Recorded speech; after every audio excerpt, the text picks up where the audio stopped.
Saudi अरब का वाकया अल रियाज का मैं पढ़ना पिया सा तो बड़ा सबक इस वाकया के अंदर तुहानूं ये गल्लां सुनाई दियां भी एक गल भी बंदे दे पल्ले पै जाए वो भी बड़ी होंदी है।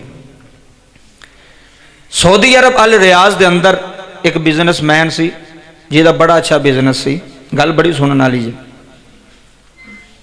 बहुत ही अच्छा वह कारोबार। एक दिन ना बिजनेसमैन सुता तो उन्होंने ख्वाब आई, एक बजुर्ग वो ख्वाब में आए तो बजुर्ग ख्वाब में आके कह लगे वे बिजनेसमैन चौधरी साहब तुहाडी फैक्ट्री के सामने तुहाडे कारखाने के सामने एक बंदा जिहड़ा रेहड़ी ते फ्रूट लांदा उन्होंने उमरा करा दे। की कर दे? ख्वाब आई उन्होंने बिजनेसमैन, उन्हें ख्वाब वाल गौर ना किया, उन्हें कहा वे यार एवं गल्लां ने ख्वाब। दूसरे दिन फिर उन्हें ना वही ख्वाब वेखी, वही बाबा आया, उन्हें कहा भी वो जिहड़ा बंदा तेरे सामने फ्रूट लांदा ना उन्होंने उमरा करा। अल रियाज की गल ज 2 रात हुई ख्वाब वही आता रहा, उन्हें गौर फिक्र ना किया। जो तीसरी रात को ही ख्वाब आया उन्हें कहा यार गल विच कोई जरूरी है, गल कोई अहम है जी मैंने 3 रात यही ख्वाब आ रहा है, उस बंदे उमरा कराओ, कोई गल तो विच है वे। उन्हें अपने सैकटरी में भेजा, मुलाजम ने भेजा, उन्हें कहा भी वो सामने जो बंदा है ना रेहड़ी वाला वो कोल नंबर लैके आ तो नाले उन्होंने पुछ भी तू कित्थे दा रहने वाला, तेरी रिहायश कित्थे दी, सारा वह आता पता मालूम कर गया। जदों मालूम करके आया, सारा कुछ करके आया, फिर उस बिजनेसमैन ने कहा भी उन्होंने जाके ना कह भी साडा मालिक जिहड़ा ना वो तेनों अपने नाल उमरे ते लैके जाना चाहता है। कित्थे? उमरे ते। वो कहता ठीक है। वो मुलाजम गया, उन्हें जाके रेहड़ी वाले कहा, उन्हें कहा जी साडे मालिक कह रहे हैं कि असां तुहानूं उमरे ते खड़ना। वो बंदा कहन लगा यार मैं उमरे ते किवें जाना, मैं तो कदी नमाज ही नहीं पढ़ी। सुनियो, ना कदी नमाज पढ़ी है, ना कदी रोज़ा रखे है, दाढ़ी मेरी कोई नहीं, अमल मेरे को कोई नहीं, कोई मैं एडा चंगा बंदा नहीं भी मैं उमरे ते जाण वाला बंदा वां। तुहाडे मालिक नूं भुलेखा लग गया, उन्होंने कहो किसी होर बंदे नूं लै जाओ, मैं तो बहुत गुनाहगार हाँ तो मैनू किवें खड़नगे, मेरे तो पल्ले ही कोई नेक अमल ही कोई नहीं, ना नमाजी ना हाजी ना कुछ कोई चीज़ अमल कोई नहीं मेरे पल्ले, मैं गुनाहगार हाँ सियाकार हाँ। उन्हें कहा भी जाके उन्होंने कहा भी तू जो भी है मैं ना सानू जिहड़ा आर्डर होया सा पूरा बोलो पूरा करना है। गल बड़ी तवज्जो ना सुनियो। उन्हें कहा ठीक है, उन्हें नाल लिया, उमरा करन टुर गए।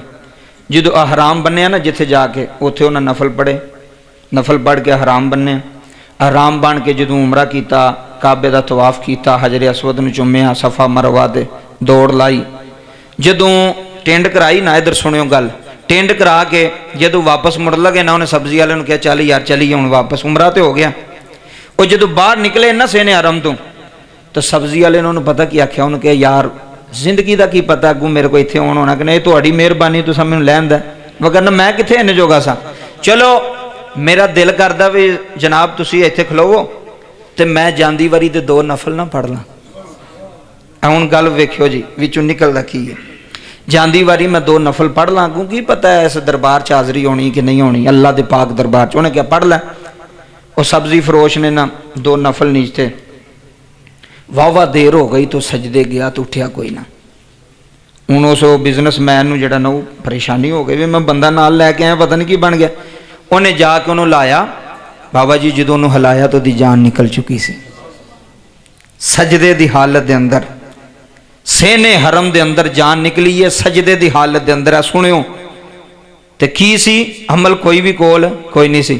वो कहता कि मैं बड़ा रोया उत्थे खलो के, मैं क्या मालका कदी इंज दी मौत मैनू नसीब करदा ना है कि तू एक सब्जी वाले नूं इंज दी मौत दिती है। तो दिल विच पे सोचदा इधर सुनिया जे, उन्हें नसीहत भी की, उन्हें कहा भी जे मैनू नाल लैके चले तो मैनू रियाज वापस भी लैके आना जे। उन्हें कहा मैं तेरे नाल वादा करना तेन लैके आवांगा। फौत हो गया, कफन गुसल उत्थे ही होया, जनाजा पढ़िया गया उत्थे ही। जो दफन की वारी आई उन्हें कहा यार मैं वादा किया कि इस बंदे ने मैं रियाज लैके जाना वापस। उन्हें कहा लै जाओ। डैड बाडी रियाज आ गई, दफन किया, जनाजा पढ़िया। वो जरा सी ना बिजनेसमैन उसकी बीवी को आया, उन्हें कहा मैं पता तो करा भी ये अंदर खूबी केड़ी है। छोटी खूबी है सजदे के अंदर मौत, ते मक्के के अंदर काबे के अंदर मौत आ जाए, छोटी खूबी है। कहन लगा मैं उसकी बीवी को गया, वो भी रोंदी पी सी, परेशान हाल सी, सदमे के अंदर। मैं क्या बाजी तुसी मैनू दसो कि तुहाडा खामद की करदा सी। उन्हें कहा जी गल उहदी वाकई ठीक सी, वो नमाज नहीं सी पढ़दा, रोज़े भी घट वध ही रखदा सी, पूरी जी इबादत करदा सी। हैं लेकिन ਉਹਦਾ एक अमल बड़ा जरूरी सी, शायद वही कबूलीयत का बायस बन गया, निजात का बायस बन गया। वो पूछन लगा बिजनेसमैन भी वो किहड़ा, उन्हें कहा भी जदों ये दिहाड़ी ला के आउंदा सी ना, तो जदों अपने बच्चों वास्ते सौदा लैके आउंदा सी ना, सुनियो जी गल भी मुसलमान कित्थे गई साड़ी मुसलमानी, भी सिर्फ नमाज़ां नाल बंदे बख्शे जाने ने, दाड़ी नाल बंदे बख्शे जाने ने, जिक्र ज़कार नाल नहीं। ए इस्लाम तुहानूं शरीयत दस्सण लगा। ਉਹਦੀ बीवी कहती जो अपने बच्चों वास्ते सौदा सूदा लैके आउंदा सी, फ्रूट फल सौदा जिहड़ा भी लियाउणा, जिहड़ी चीज़ अपने घर वास्ते लैके आउंदा सी ना, ते साडे हमसाए दे अंदर ही एक बीवी सी जिहदा खामन दुनिया ते कोई नहीं सी, बेवा सी, बच्चे यतीम सन। ते इहदे दिल विच ख्याल हुंदा सी भी इहनूं किहड़ा किसे पुछना है। बाबा जी उन्हें जिहड़ी चीज़ अपने वास्ते लैके आउणी ना, वही चीज़ उन्हें उस औरत वास्ते लैके आउणी। तो उसकी बीवी कहती कि सारी जिंदगी मेरा खामद वो वेड़े नहीं गया, सारी जिंदगी मेरा मियाँ उस बेवा के वेड़े नहीं गया कि कितने लोगों की गल्लां ना बन जान, किते दी इज्जत ते हरफ ना आवे। उन्हें कहा सौदा किवें पहुँचाता सी, उन्हें कहा दरवाजे ते रख के ते दरवाज़ा खड़का के आंदा सी बाजी मैं समान रखिया ते चुक लिया जाए। उन्हें क्या हो सकता है, उन्हें क्या वाकई ये नेकी कि जो अपने वास्ते किसी वास्ते करेगा तो फिर मज़ा है ना, अपनी औलाद वास्ते सारे करते हैं, असी भी करने, तुसी ब्रांड के कपड़े अच्छियाँ जुतियाँ अच्छे खाने, किसी वास्ते कर, फिर तेरे ईमान का पता लगे, फिर तेरे आखरत का पता लगे, फिर वो बंदा ईमान वाला है जिहड़ा किसी वास्ते करे। सारी जिंदगी उन्हें उस बीबी का चेहरा नहीं सी वेख्या, लेकिन अमल किड्डा वड्डा पे करता है। अल्लाह ने मौत हरम दे विच लैके आया है ते सजदे की हालत विच लैके आया है। तो पता जी क्यों, अभी सुनो। ਉਹਦੀ बीवी आंदी जदों घर हुंदा सी ना, तो मैं उन्होंने पुछनी सा भी तू इंज क्यों करना, तू उन्होंने बच्चों का भी अपने बच्चों का भी इन्ना क्यों करना। तो कहता सी मैं जो सौदा रख के आना ना, तो बेवा औरत घर जो सौदा चुकती है ना, तो बावाजे बुलंद कहती मौला जिहड़ा मेरे बच्चों का ख्याल करता है तो इनू ईमान वाली मौत नसीब फरमाई।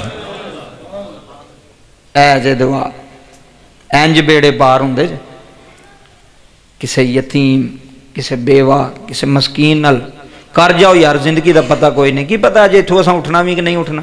कोई इंज दियां नेकियां कर जाओ जिहड़े तुहाडे पल्ले पै जाण। अपने वास्ते करदे रहना सारी जिंदगी, अपनी औलाद वास्ते करदे रहना, किसी वास्ते की कीता ही। उत्थे ते पुछ होनी, वो दोने दुआ की या अल्लाह इहनूं ईमान दी मौत दवी, तो फिर आई है कि नहीं ईमान दी मौत आई है ना जी। ख्वाब दे विच सजदे फरमाया उमरे ते लैके जासू, उमरे ते लैके गए, अल्लाह ने अपने घर बुला के सजदे विच बिठा के मलकल मौत नूं फरमाया हुणे दी रूह कढ, दुनिया नूं पता लगे जिहड़ा बेवा नाल प्यार करदा, जिहड़ा यतीमां दे सिर ते हथ रखदा, असीं इहनूं ये अजर देने। इस वास्ते अगला मसला समात फरमाओ, बड़ा ही जरूरी। कहंदे ने कि एक मास्टर सी स्कूल दा, इन्हां गल्लां दे अंदर बड़ा सबक है सीखण वाले बंदे वास्ते। जिन्हां नहीं सीखना, जिन्हां इंज ही बैठे रहना, उन्हां नूं की पता भी की बयान पे हुंदा।